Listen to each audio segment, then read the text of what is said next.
बेटा नीचे आओ, देखिए मेरा बेटा मी नाही येणार खाली. तुम्ही जोर दुधाला रेट ना वाढवणार ना तोवर खाली नाही येणार, वर जाणार. एक तार इसका बिगड़ा हुआ है बेटा. हा बिघडू द्या तार, मला नाही फरक पडत. तशी जिंदगी झंडत झालेली आहे आमची, बिघडू द्या. मैं आपकी बात सुनूंगा. माझी विश्वास नाही तुम्हाला. जोर तुम्ही दुधाचा रेट नाही वाढवणार ना अजून वर जाणार शेंड्याव.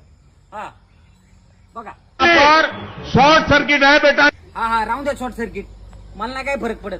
दुधाला रेट नाही वाढत, मी खाली नाही येत. चाललो वर. करने से लाभ नहीं होगा. असं केल्यावर लाभ नाही होणार. मग तिकडे गाया पिळू पिळू मरू का? 25 रुपये रेट, 1400 रुपयाला भुसा, 1500 रुपयाला कांडी. वर नाही जायचं तर खाली येऊ का? मैं यहाँ आपके लिए आया. माझ्यासाठी आले वय. बरोबर मी खाली येतो बघा, पण तेवढं दुधाला रेट वाढवणार का? मग दुधाला रेट वाढत असते मी खाली येतो.